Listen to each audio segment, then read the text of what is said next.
চাঁদাবাজ এবং খুনিদের বিরুদ্ধে আজকের এই প্রতিবাদ সমাবেশের সংগ্রামী সভাপতি, মোংলা পৌর জামাতের সংগ্রামী আমির জনাব এম এ বারী, উপস্থিত আছেন মোংলা থানা ও পৌরসভার নেতৃবৃন্দ, সাংবাদিক বন্ধুগণ, প্রশাসনে নিয়োজিত পুলিশ ভাইয়েরা, প্রিয় মোংলাবাসী, আসসালামু আলাইকুম ওয়া রাহমাতুল্লাহি ওয়া বারাকাতুহু। প্রিয় দেশবাসী, আপনারা লক্ষ্য করেছেন 5ই আগস্টের অভ্যুত্থানের পর বাংলাদেশের মানুষ চিন্তা করেছিল, আশা করেছিল দীর্ঘ আন্দোলন সংগ্রামের পর একটি গণ অভ্যুত্থান হয়েছে। এই গণ অভ্যুত্থানে এই সমাজে বৈষম্য থাকবে না, চাঁদাবাজি থাকবে না, দখলবাজি থাকবে না, মানুষের নিরাপত্তাহীনতা থাকবে না, প্রশাসন তার স্বাধীনতা নিয়ে কাজ করবে, মানুষ অবশ্যই স্বাধীনভাবে ঘোরাফেরা করবে, ব্যবসায়ীরা নিরাপত্তার সাথে ব্যবসা করবে। কিন্তু আজকে আমরা বাংলাদেশে কি দেখলাম? সেটা হলো না, চাঁদাবাদীরা চাঁদাবাজি করছে, দখলবাজি করছে। আজকে মানুষের জীবনে নিরাপত্তা নেই, মানুষ যেখানে সেখানে খুন হচ্ছে। এমনকি আমরা দেখলাম ওই মিটফোর হাসপাতালের সামনে বাঙালি ব্যবসায়ী সোহাগকে 20 কেজি 25 কেজি ওজনের পাথর বুকের পরে মাথার পরে আঘাত দিয়ে দিয়ে থেতলে তার জীবনটাকে বের করে দেওয়া হলো।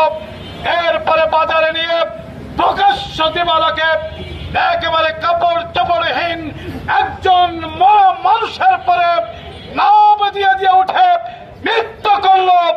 বাংলাদেশ আজ আর এক তৈমুরের অনুসারীদেরকে দেখল, বাংলাদেশ আরবে জাহেলিয়াতের ওই বর্বরতাকে দেখল।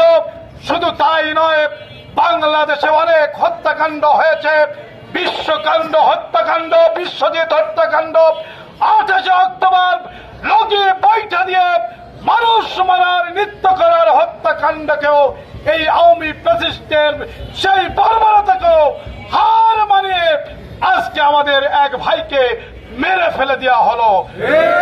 বন্ধুগণ, এখানে একটি পার্থক্য আছে, সেই পার্থক্য হল আওয়ামী সন্ত্রাসীরা তাদের বিরোধীদেরকে মারত, আওয়ামী সন্ত্রাসীরা যে বর্বরতা দেখিয়েছে তা মানুষের স্বাধীনতাকে হরণ করে এদেশে আন্দোলন সংগ্রাম করেছে, তাদের টুটি চেপে ধরার জন্য করেছিল। আর আজকে যা দেখছি বন্ধুরা, এক বন্ধু আর এক বন্ধু যারা আন্দোলন করেছে, যারা এক বিছানার চলায় পালিয়েছে, একই সাথে রুটি ভাগ করে খেয়েছে, একই সাথে বন রুটি দিয়ে নাস্তা করেছে, তারাই আজকে একে অপরের মাথায় গুলি চালাচ্ছে, তারা একে অপরের বুকে ঝাঁঝরা করে দিচ্ছে। যারা এভাবে এক কর্মী আর এক কর্মীকে মারতে পারে, তারা সাধারণ মানুষের জন্য কোনো কল্যাণ বয়ে ভীষণ এসি নিয়ে এলো মানিব্যাগ গ্যারান্টি অফার।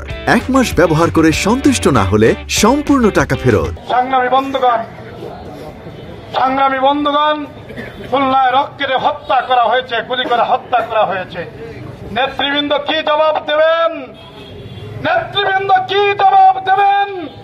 অত দফা দফা দিয়ে বাংলাদেশের কোনো কল্যাণ হবে না। প্রশাসনকে স্বাভাবিকভাবে কাজ করতে দিন।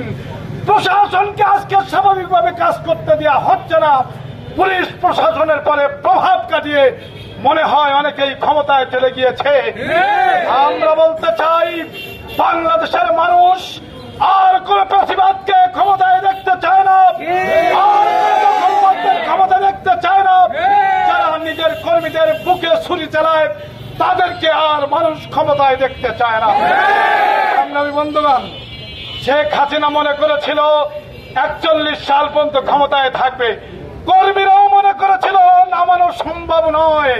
কিন্তু মনে রাখবেন, বাংলাদেশের দামাল ছেলেরা আর যে বৈষম্য বিরোধী ছাত্র আন্দোলনের ছেলেরা যেভাবে গুলির সামনে জীবনটাকে বিলিয়ে দিয়ে ওই শেখ হাসিনার পতন ঘটিয়েছে, এই দেশে যুবকদের মাঝে এমন সাহস হিম্মতের জন্ম নিয়েছে, আর কোন প্রাচী সেই বাংলাদেশে আর টিকতে পারবে না।